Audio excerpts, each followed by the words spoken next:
Please join me in the affirmation, the responsive reading printed in your order of service. Because of those who came before, we are. In spite of their failings, we believe. Because of and in spite of the horizons of their vision, we too dream. Let us gather together, remembering to praise, to live in the moment, to love mightily, to bow to the mystery. Good morning. It's my pleasure. My name is Charlie Gallmeyer. It's my pleasure this morning to welcome regulars and newcomers alike to Fountain Street Church. And I thought that perhaps if I gave a few little personal anecdotes about my experience in this church, it might give you a little better idea of at least what one person has been able to learn from his experience here. I'm a lifelong member of this church, and I like to joke that I can't be blamed for not knowing any better. And when I say that, people think I'm serious, and I mean that about as ironically as you possibly could. Because, in fact, this place has been a tremendous stimulus to my interest in religion of all kinds. It started way back in Tower Club, which is our youth group for the middle schoolers, when we went to various churches all over West Michigan, synagogues, temples, you name it. We'd spend 3 weeks studying a different faith, and then we'd go experience how they found their worship together. It was absolutely mind-opening for me. And this experience continued in Fountain Club, which is our high school age youth group, where we all read a copy of Huston Smith's The Religions of Man, which 40, 50 years later, even in spite of its slightly archaic title, is still an excellent read and a great introduction to the great religions of the world. And I was thrilled to be able to hear Huston Smith himself speak to us after church in the chapel, not that many years ago, or at least so it seems to me. So with this kind of stimulus, my interest in religion has really been bolstered, started and bolstered by this church. And it's no accident, it seems to me, that I majored in medieval history in college, and then I went on to graduate school to study the history of the Christian church. So here's this really churchy guy, right? Well, my outlook on the world is that of an arch-rationalist. How do you reconcile that? My heroes are guys like Copernicus and Voltaire, notorious anti-clerics.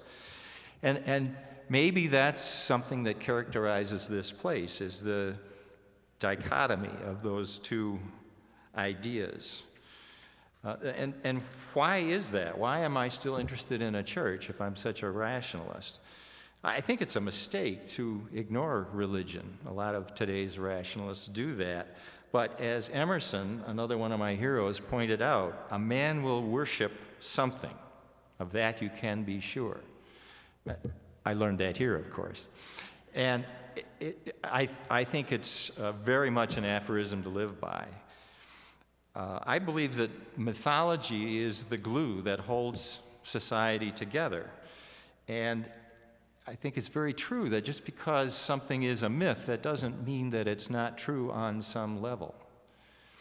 So here I am, this arch-rationalist with a fascination with religion, and this place helped spawn all those ideas and helps keep them going. So if this speaks to you in some way or another, I invite you to join us and be one of those who frees your mind, grows your soul, and changes your world.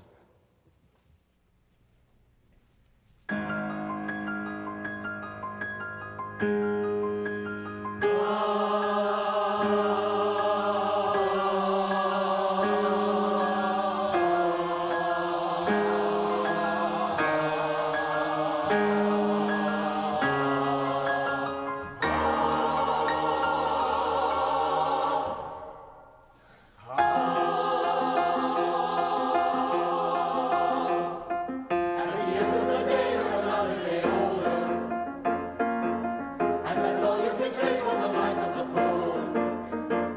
It's a struggle, it's a war, and there's nothing that anyone's gaining. One more day is standing about, what is it for? One day just to be living. At the end of the day you're another day older. And the shirt on your back doesn't keep up the chill. And the righteous hurry past, they don't hear the little ones crying, and the winter is coming on fast, ready to kill. And they're nearer to dying. At the end of the day there's another day dawning. And the sun in the morning is waiting to rise. Like the waves of ash on the sand, and the storm and the wicked is standing. There's a bloody there's a big town, it's us who have to pay. At the end of the day.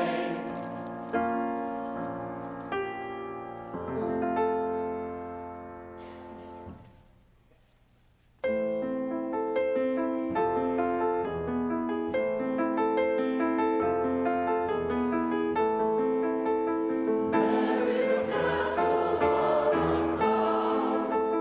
I like to go there in my sleep. Aren't any floors for me to sleep? Not in my castle on a cloud. There is a room that's full of toys. There are 100 boys and girls. Nobody shouts or talks too loud. Not in my castle on a cloud. There is a lady all in white, holds me and sings a lullaby. She's nice to see and she's soft to touch.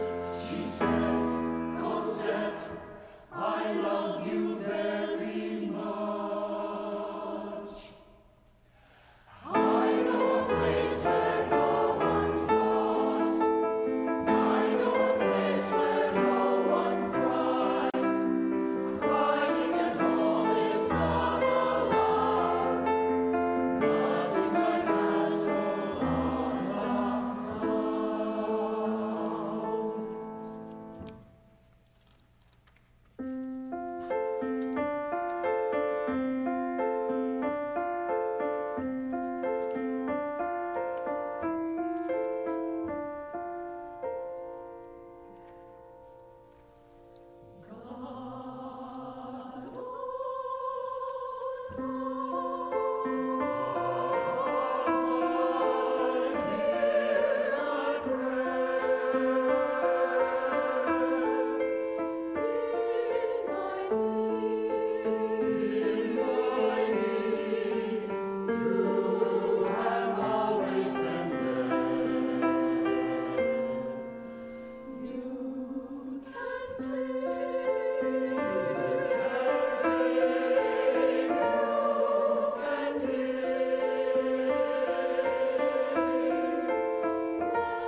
the valley of the night. It is the music of the people who are climbing to the light. For the rest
Just the performer, but the composer as well. There you go, need to know that.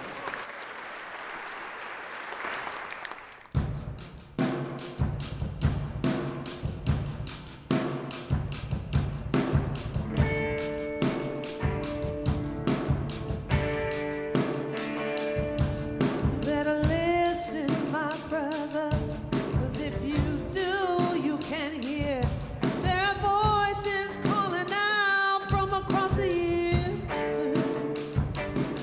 And they cry across the ocean, and they're crying across the land. And they will until we all come to understand. None of us are free. None of us are free, yeah. None of us are free. If one of us is chained, none of us are free. Well, there are people in the darkness, and they just can't see the light. And if we don't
So we have us a little church today, huh? That's what you call it, right? You have a little church. Thank you, Lisa. You'll be back a little later. And why is it you were not singing? I find her irresistible. Yeah. You got to let the chains fall off of your voice sometimes, right? Don't you? Excellent. We'll do that. You have to wait for Steve. Yeah, you got to. Okay. It's funny when they don't have their robes on. I think, oh, they're people, not just a phalanx. Oh, wow.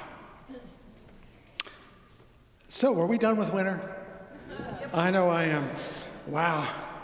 But I was kind of done around Groundhog Day. Those of us who grew up south of the Mason-Dixon line, a couple of weeks of this is just fine. But as Paul says, we must run with perseverance the race that is before us. So we'll be on with that. May the words of my mouth and the meditations of my heart be found true in thy sight. Thou, O art my rock and my redeemer. Because every week I try to find something worth saying for someone in the room as well as me. It's up to you to figure out if it works. So here's the deal. Yesterday was my 9th anniversary of working here. And so I think about that. And no, don't even go close to that. Don't even. Because that's not my theme. I'll get to that later. I will. Things have changed in the last 9 years, and things have stayed the same. I look in the mirror now and see someone vastly older than the guy with a darker, fuller head of hair and didn't have to wear the glasses most of the time. I should put these back on. Oh my gosh, I can see your faces. I now have to clean them.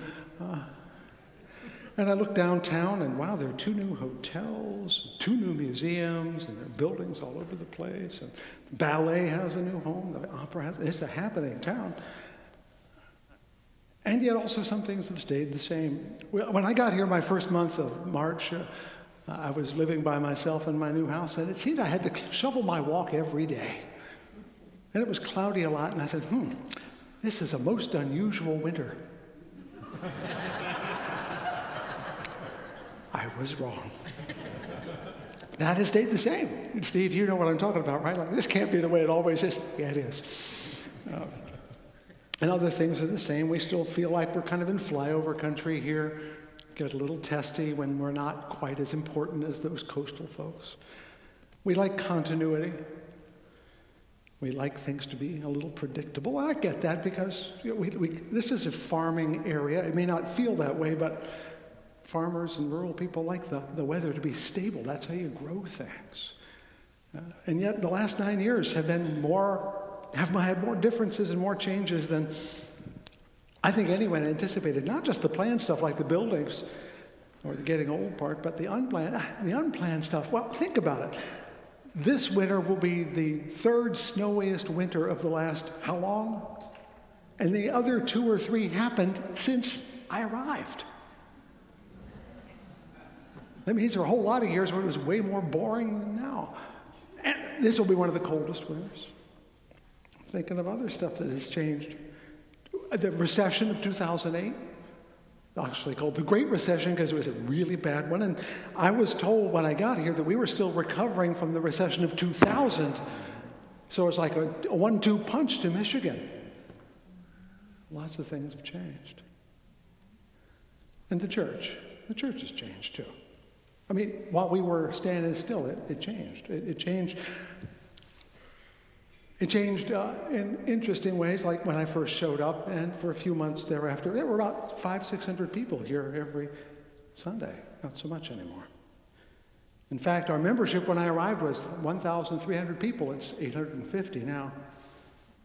And the money, that's always been a problem. Did you know that in 2006, a tree in my backyard fell over and demolished my back porch? Never happened to me in Texas. We came home from going somewhere at one point, came to the back door and it had been kicked in, and I'd been burglarized. Never happened in New York. And then driving down the street, my wife was rear-ended a couple of years ago, and boom, there went one of our cars. Now, I'm telling you all this so you can figure out that if you're a sane person, And you moved to a place that had 2 recessions, 3 of the cold, snowiest winters, 1 of the coldest winters, got burglarized, had a tree fall on your house, lost a car, and your job was slowly sinking into the West. Would you hang around? And yet, and this is important, despite signs of failure all over the place, this is the best job I've ever had. So I must be really crazy. No, I'm not crazy. I've grown up. And that's important because the success and failure thing, that's a very big deal to me. I'm going to have to tell you some stuff that's really personal.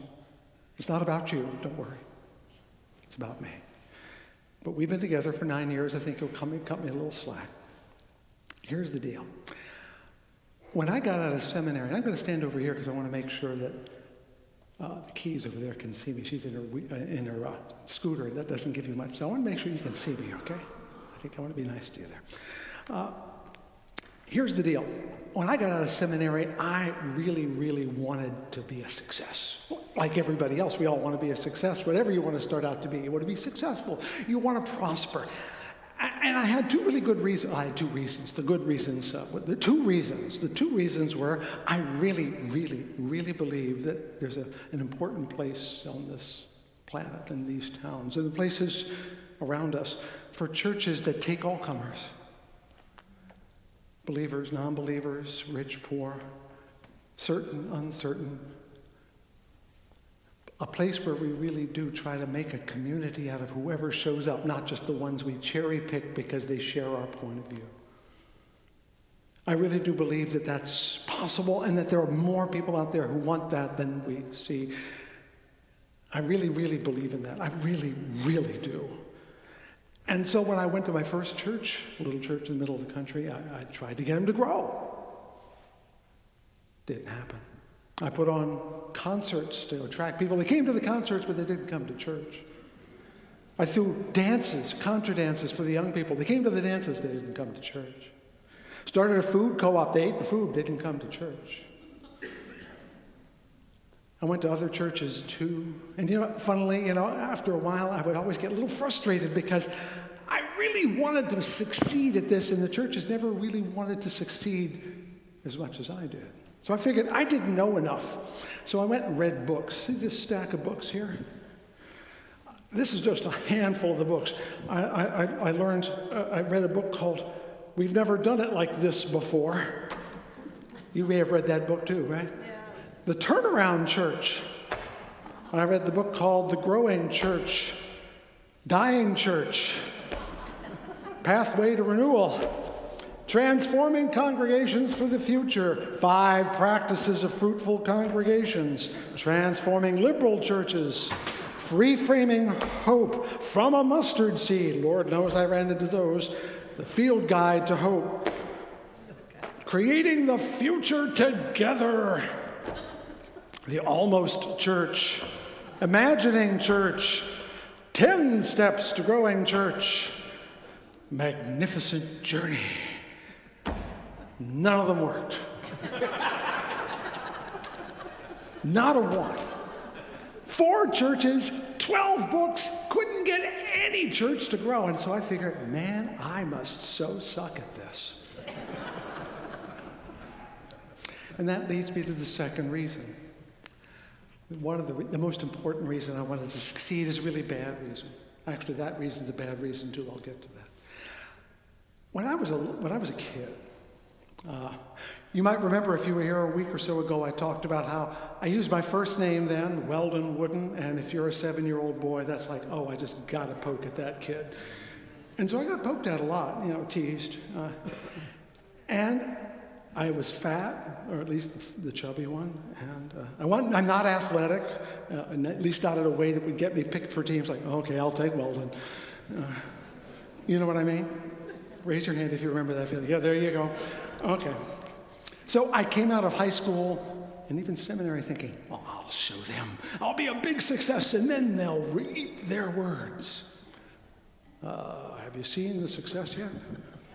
Not happening. And so I want to talk about failure today.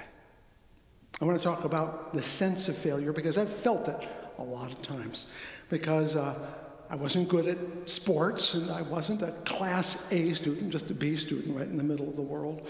I haven't made a bunch of money. I haven't grown a lot of churches. I haven't raised a lot of money. I haven't succeeded in any way that we're told we should succeed. Not a one.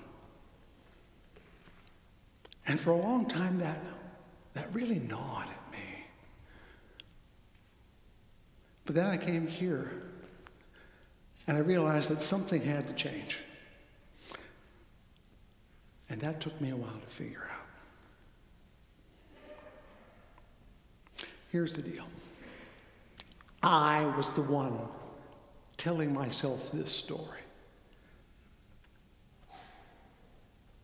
Yeah, this book over here will work with that minister in that church, but it may not work in that church with that other minister. And I finally asked someone at one of these publishing houses, Speed Lee, said, so you're in the business of helping churches grow, right? Uh-huh. And if they all grew, would you be able to write? You wouldn't have to print another book, would you? I said, no. So your real interest is not in churches growing at all, is it? He said, yeah.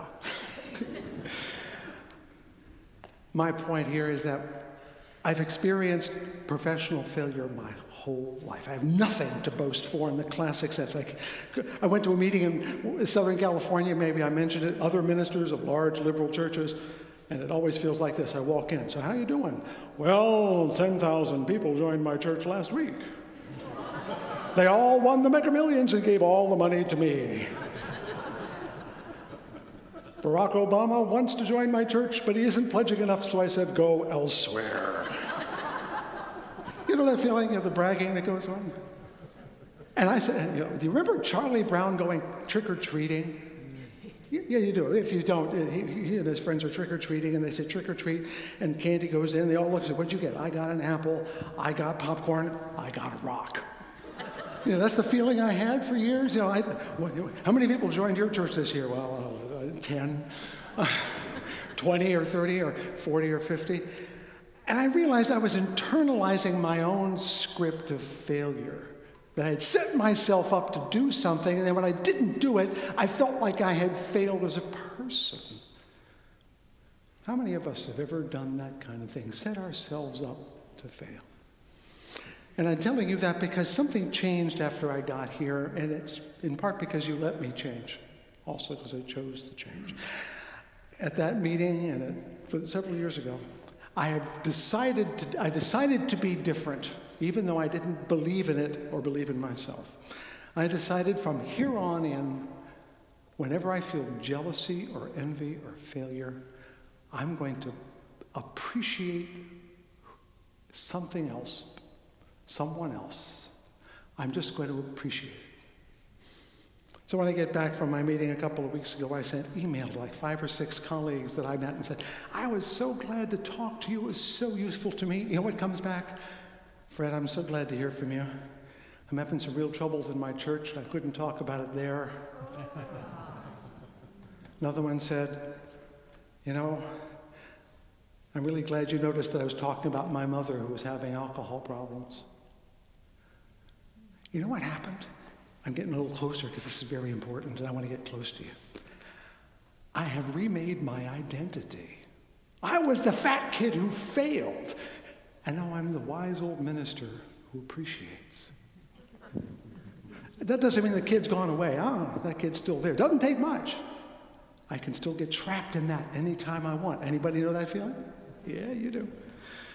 But I've chosen a new way of being.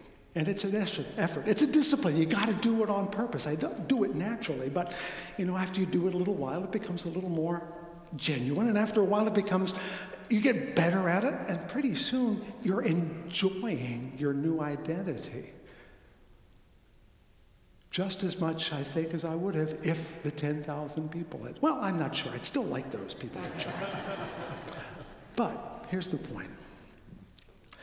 A bunch of years ago, a colleague of mine gave me a book called Failing Forward, a reminder that failure is not about you, it's about the act itself.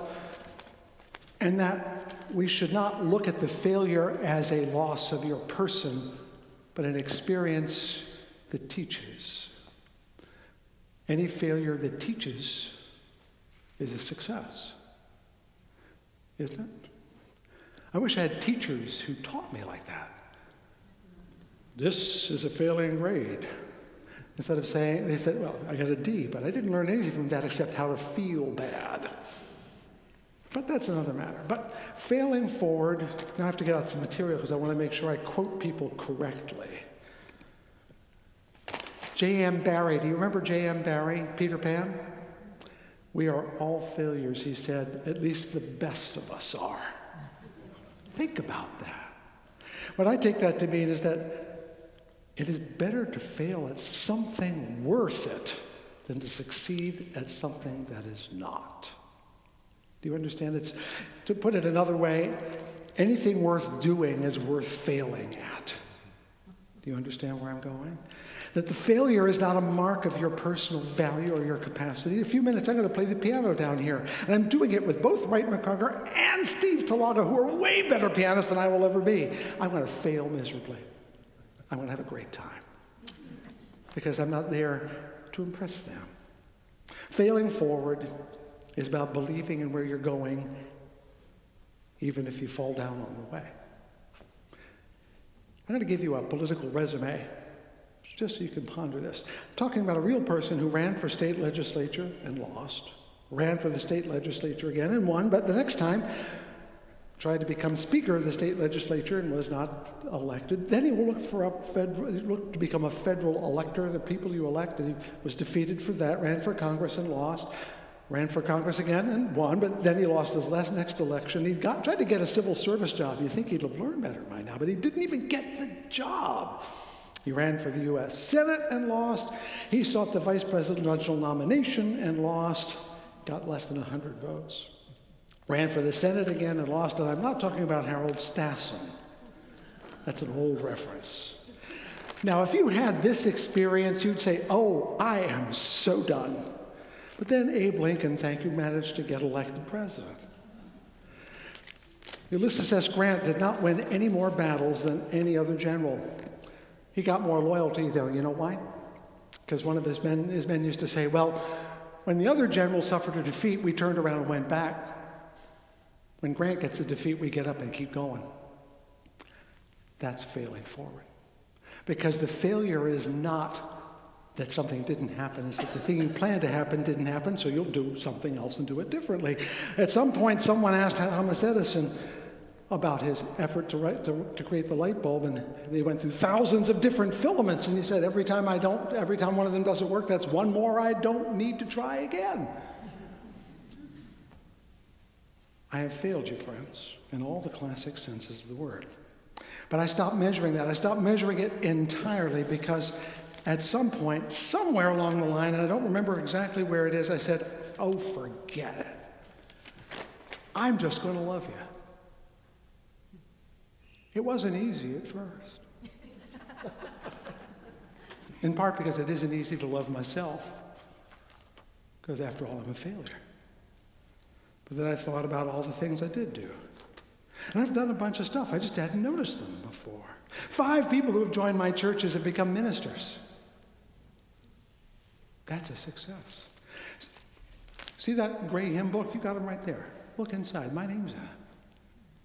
My words, my songs, all over the country. I'm in the newspaper. Not a book. But I'm still reaching people. I am discounting my own success because I'm looking for success over here when I could have it over here. And I'm here to tell you, friends, that we are a success every week. We're a success because we do wonderful things. And yeah, it would be great if 700, 800, 900 people would be here. Butts and seats, I'm told. We need butts and seats. No, I need souls on fire. I don't need butts and seats. I need lives that are animated by being at Fountain Street Church, whether they come here or not. I need hearts aflame, not butts and seats. Really. So are we a success or a failure? We are a towering success. We've changed the city. We've changed this state. We've changed each other, failing at every step. Winston Churchill, whom you saw quoted at the top of the order of service, also said, "Success is going from failure to failure with great enthusiasm." I've got that. I've got all the enthusiasm in the world. I just don't have any empirical evidence to justify it. That's religion. That's your religion too. We don't need to measure ourselves by how many or how few. We'd love to have more because we want to share it. We want it to be enjoyed. We want to have more members of the team so we can do more. Love to have more money so I don't have to play cut and paste with the budget every year. But we are a great success because we fail forward every day. We fall down, but we fall down toward liberty. When we fall and fail, we fall toward soulfulness. When we fall and fail, we fall toward justice. In the end, have we not done exactly what we said we would do? Friends, it's been 9 years. You've put up with me for a long time. I'm not about to quit on you yet, but I guarantee I will fail on you every blessed day. I want you to do that with me. And who knows, we might fail ourselves into something better than we ever imagined. I truly love you and thank you for the honor of serving you for 9 years. May God bless each and every one of you in ways that we have never even dreamed, much as God has already blessed us. Amen and amen.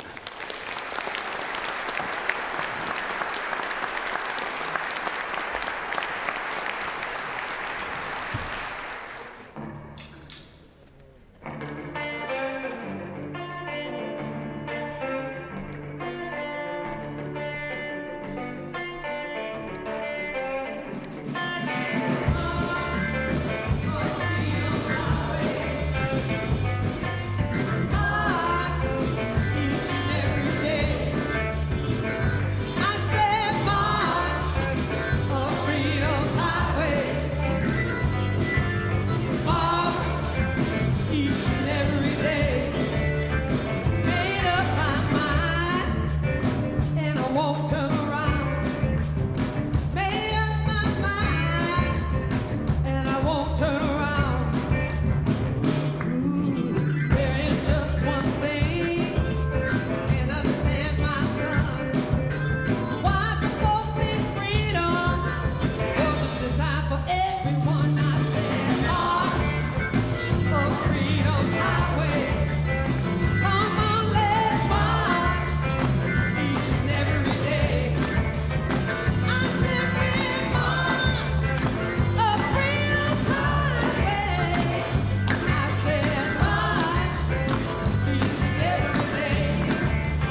Everybody gets the blues now and then and don't know what to do.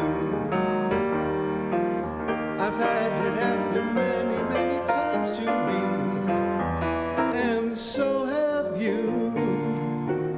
But those days are gone at last. I found out what to do at last. When I feel all in, down and out, you will hear me shout, Hello Central, give me Dr. Jazz. He's got just what I need, I'll say he has.